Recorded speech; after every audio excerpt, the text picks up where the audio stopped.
Dios les bendiga, Dios les guarde, la paz de Dios sea en la vida de esta estimada audiencia. Hoy vamos a meditar en el libro de Primera de Corintios, en su capítulo 15, versículo 57. Leemos la palabra del Señor bajo la bendición del Padre, Hijo y Espíritu Santo. Amén.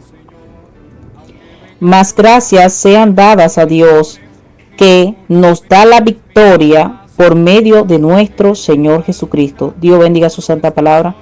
Bendito Dios, bendito Padre Celestial, en esta hora me presento como instrumento en tus manos, pidiendo de ti que todo intelecto humano sea retirado de mi vida en esta hora, en el nombre de Cristo Jesús, y que conforme a tu voluntad seas hablando a nuestras vidas, conforme al propósito con el cual has traído esta palabra, en el nombre de nuestro Señor y Salvador Jesucristo. En tus manos estamos, entrónate hoy en mi mente, en mi corazón, en mi alma, en mi espíritu. Padre, Hijo y Espíritu Santo de Dios, en tus manos estamos, Padre Celestial. Dios bendiga a esta estimada audiencia. Amén. Hoy vamos a hablar en base a la misericordia de Dios a este versículo, hacer referencia a la victoria que Dios nos ha permitido tener. Amén. Dice así: más gracias sean dadas a Dios. O sea, debemos de dar gracias por lo que de gracia hemos recibido, que nos da la victoria por medio de nuestro Señor Jesucristo. Nosotros tenemos victorias a través de Él. O sea, día a día en el andar que nosotros tenemos como hijos de Dios en sus caminos, el que nos guarda, el que nos guía, el que nos da la victoria es nuestro Padre Celestial. Vamos de triunfo en triunfo y de victoria en victoria. ¿Por qué? Porque no nos paramos en el primer obstáculo o en la primera piedra. No nos detenemos ante el primer precipicio. No nos detenemos porque se está aumentando el horno de fuego. 7 veces lo aumentaron a Sadrach, Mesach y Abed-nego, y vemos como ellos decidieron cumplir con Dios y no postrarse ante la imagen que el rey Nabucodonosor había creado.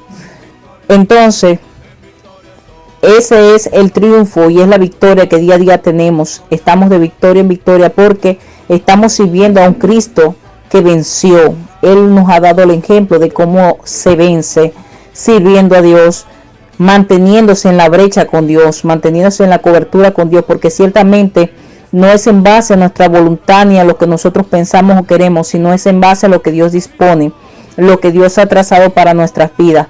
Por eso nosotros iremos de triunfo en triunfo y de victoria en victoria. Y estamos actualmente en victoria porque estamos creyendo al Dios de poder, al Dios que todo lo puede, al Dios de imposible, porque nos estamos dejando dirigir por Él, porque a Él le ha placido así, que estemos de victoria en victoria y que con gozo le alabemos y exaltemos su nombre, porque ciertamente esta leve tribulación momentánea produce en nosotros un querer como el hacer por su buena voluntad.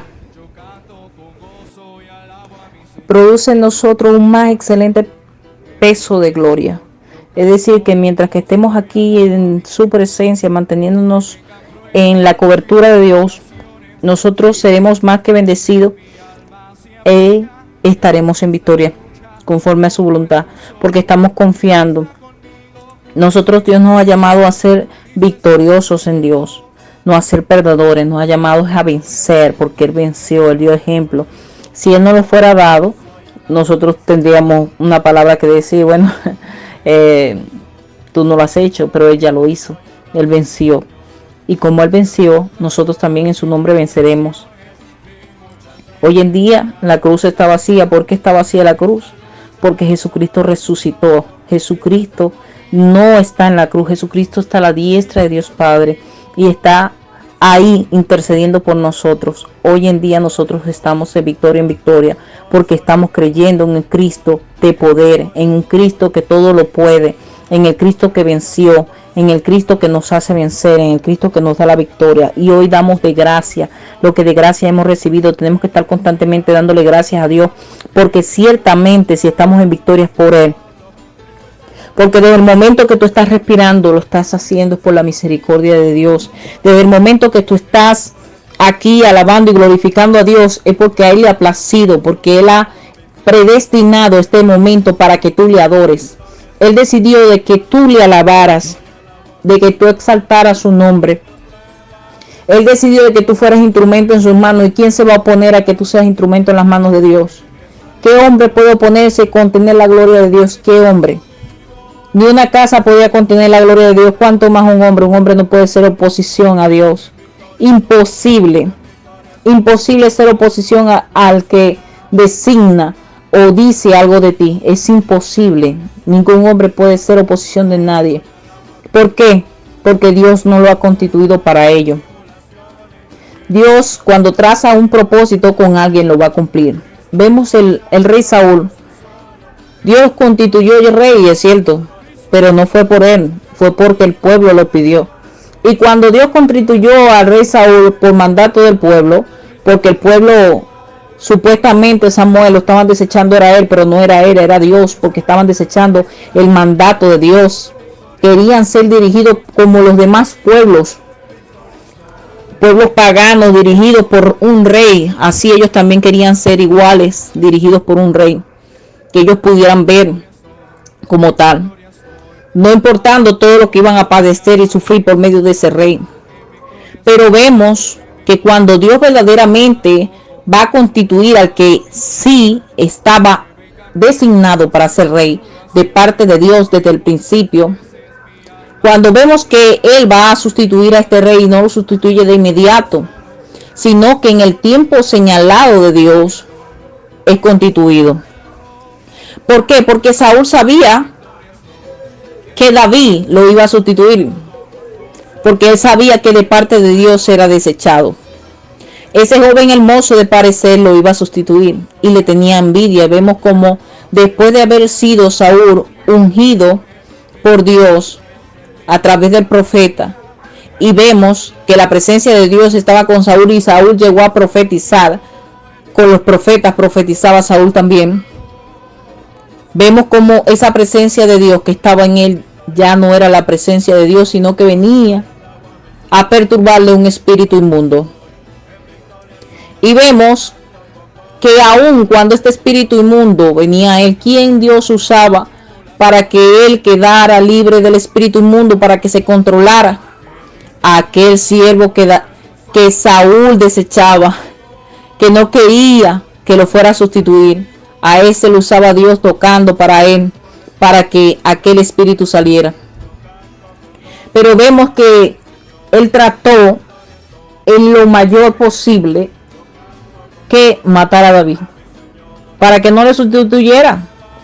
Pero dígame usted, si el que constituyó a David y lo ungió por medio del profeta Samuel, cuando, mira, ni los mismos hombres, hermanos de él, sus hermanos, ni su padre, habían estimado a David como importante para estar con el profeta Samuel. Imagínate, ni la misma familia lo había estimado como importante. Usted ve cómo Dios actúa. ¿Qué dijo Samuel cuando vio al primer hijo? Oh, pero este es el rey. Wow, Dios no se deja llevar por vistas. Dios no ve como ve el hombre. Dios le dijo a Samuel que ese no era. Pensó ese tampoco.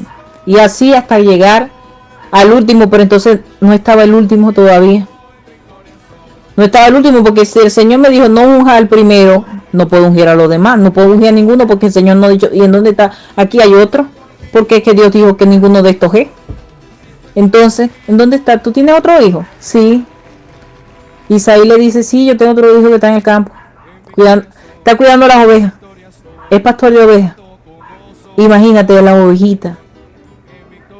A esas era que él cuidaba. Para que no viniera el león, para que no viniera el lobo a comérsela. Ninguna fiera del campo viniera a comerse las ovejitas. A ese pastor de ovejas fue que tuvieron que traer para que fuera ungido. Pero ellos no sabían que era ungido lo que iban. Ellos no lo sabían para nada. Ellos no sabían que David iba a ser ungido. Cuando lo mandaron a llamar, bueno, se dieron la gran sorpresa, se dio. A ese pastor de ovejas, desde ahí, Dios lo ungió con un propósito, ser rey de Israel. Pasó el tiempo hasta que Dios determinó que era el momento de que él sustituyera al rey Saúl. Y vemos como David nunca levantó su mano contra él, pero Saúl pensaba que era su enemigo, aun cuando David no levantaba su mano contra él. Le decía, líbrame Dios de yo levantar la mano contra el ungido, porque sabía que era un hombre ungido de parte de Dios. Dios lo había ungido por rey. David lo sabía. Lo que no sabía Saúl era que David era ungido de parte de Dios. Eso es lo que Saúl no sabía, pero sabía que Dios lo había escogido para sustituirlo a él. Lo sentía, él sentía esta palabra de que el que lo iba a sustituir era él. Desde el momento que le entró aquel celo, porque aquellas mujeres con gozo dijeron que Saúl venció a sus 1000, pero David venció a sus 10,000. Ya ahí la gracia de Dios estaba con David y él entró el celo. Pero verdaderamente que con el celo no se hace nada. Se hace con la voluntad de Dios. Es con la voluntad de Dios que se hace. Y vemos que David se dejó dirigir por Dios. Entonces, como David se dejó dirigir por Dios, alcanzó la victoria. Otro soñador en este caso que Dios le reveló la gracia que había puesto en él fue a José. Vemos como Dios le mostró 2 sueños y esos 2 sueños cómo se cumplieron. Era el mismo sueño, Dios permitió que se cumpliera. Vemos que el proceso que vivió José fue fuerte porque su misma familia le tenía envidia, porque era prácticamente el hijo favorito de su papá. Vamos a pensar que nosotros somos así como José, que somos el hijo favorito de nuestro padre. Vamos a agarrarnos a papá y a pensar, papá, aquí estoy, aquí está tu hija. Y que somos como una persona, somos un hijo especial para él. No somos cualquier persona, somos alguien especial. Somos alguien que Dios ha escogido con un propósito. Y a José Dios lo escogió con un propósito. Vemos que el sufrimiento que pasó José desde que lo vendieron, querían matarlo, fingieron su muerte, lo vendieron como esclavo. Después estuvo en la casa de aquel hombre como mayordomo. Después lo metieron preso. Esta mujer se obsesionó con él y lo metieron preso. Y ahí Dios le concedió a 2 personas a las cuales le dio la interpretación de su sueño. Y vemos que una iba a ser muerta y la otra iba a ser exaltada, porque uno de los 2 era culpable ante el rey en ese tiempo de Egipto. Vemos que el copero fue exaltado, más el panadero fue muerto a los 3 días, como lo dijo José. Pero el copero no se acordó de José, que estaba ahí preso, hasta que Dios le plació. Vea que el tiempo de Dios es bello y es hermoso, y le dio un sueño doble a el rey de Egipto. ¿Qué pasó? Que él se perturbó por este sueño y se acordó el copero de que existía José, que le podía interpretar ese sueño, porque el sueño no era fácil de interpretar, pero en realidad era un solo sueño y había que interpretarlo bien, porque usted sabe que es 7 años de sequía, 7 años de hambre, 7 años que la tierra no produciría nada, y si nadie lo sabía, se iban a ir a la abundancia, pero todo el mundo moriría de hambre en los otros 7 años. Hasta que se acuerdan de José y llega a la presencia del rey de Egipto. Y Dios permite que José interprete el sueño. Y vemos la gracia de Dios, que Él le da la sugerencia y todo de lo que tenía que hacer para que en ese lapso de tiempo, en los próximos 7 años, no hubiera tanta hambre como debería de haber, porque Dios ya lo había advertido, para que no se muriera el pueblo, sino que se retuviera de este año para el próximo año. Y así mismo el rey decidió poner a José, por cuanto en él estaba la sabiduría para interpretar y canalizar lo que Dios le había dado a entender. En eso vemos que José, Dios lo constituyó después del faraón como el dirigente de la nación, de este reino. Entonces, díganme ustedes, ¿se cumple o no se cumple la palabra de Dios? Al final de todo ese proceso que vivió tanto David como José, ¿Dios no había puesto algo en ellos? En David Dios había puesto que iba a reinar. Y en José Dios había puesto también que iba a liderizar. Y que su familia se postraría ante él. Y así mismo fue. Vemos después cómo sus hermanos llegan ante él y se postran a adorarle. Porque aquel era el que tenía el alimento, porque aquel era el que Dios le había dado la gracia, porque aquel era el que podía sustentar a su familia, porque si no todos morirían, aún ellos tuvieran dinero para pagar. Todos iban a morir. Lo que ellos no sabían que ellos podían pagar hoy, pero mañana, al pasar el tiempo, cuando llegaron los 7 años, la cosa iba a estar fuerte. Pero José, mira, fue el sustentador de su casa y lo resguardó en aquel lugar. Habló con el rey de Egipto y resguardó a su familia. Hizo que viniera su padre y su hermano y sus otros hermanos. Entonces, mira, cuando Dios dice algo de ti, pueden levantarse las tempestades, pueden venir vientos fuertes, puede decir el enemigo que tú no vas a reinar, tú no vas a liderizar, tú no vas a ser instrumento en las manos de Dios, porque déjame decirte que yo estoy de tropiezo aquí para evitarlo al máximo, y utilizo cualquiera que esté en mi mano para hacerlo así, para que no hagas lo que tienes que hacer delante de Dios. Pero déjame decirte quién es más fuerte, el enemigo que está vencido o Dios que ya venció. O sea, Dios es más fuerte. De lo que diga el enemigo, Dios es más fuerte. Que el enemigo dijo misa, ¿y? ¿Qué dijo? ¿Y? Si Dios es más fuerte, ¿quién va en contra del grande, del poderoso, del digno, del soberano?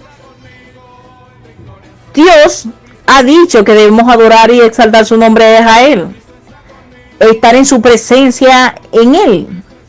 Entonces, aquellos que han creído en Él, Dios les ha concedido la victoria. Vean, Sadrach, Mesach y Abednego, 7 veces más aumentaron el horno de fuego ese para quemarlos ahí. ¿Y qué hizo Dios? Los sacó. ¿Cómo? En victoria. No se quemaron y entraron en el horno, porque no fue afuera que estaban, era adentro. Adentro fue que lo echaron. Y 7 veces más fue que lanzado, pero los que lo lanzaron se murieron. Nada más por lanzarlos. Pero ellos, ni un pelo le tocó el proceso. Ni un pelo le tocó esa llama. ¿Por qué?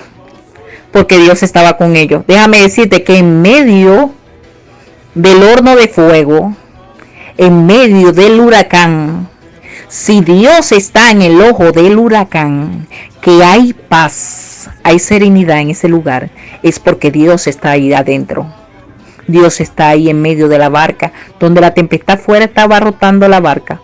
Dios está dentro de la barca. Pero está de que nosotros nos agarremos de Dios. Y cuando nos agarramos de Dios, pues ahí en donde nosotros vemos que estamos de victoria en victoria, de triunfo en triunfo, y vamos de gloria en gloria. ¿Por qué? Porque estamos con el que es poderoso, con el grande, con el que le da la victoria a todos los reyes, el que le da la victoria a aquellos que son suyos. Vemos a David cuando venció a Goliat, porque creyó que el poderoso no era Goliat, sino Jehová de los ejércitos, el gran yo soy, el todopoderoso. Él creyó que él le daría la victoria contra aquel gigante. Imagínate un joven de buen parecer, sin estar preparado para la batalla. Dios le da la victoria. ¿Por qué? Porque no es con espada, no es con tu fuerza, incluso no es con la jabalina, es con su Santo Espíritu. Es con el poder de Dios que se vence las artimañas del enemigo. Entonces, déjame decirte que hoy Dios nos dice que estamos de victoria en victoria. ¿Por qué estamos de victoria en victoria? Porque en nosotros está nuestro Señor Jesucristo dándonos esa victoria. Nosotros lo que tenemos que dar simplemente es gracias. Hoy demos gracias a Dios. Démosle gracias al Padre, porque ciertamente si respiramos es por Él.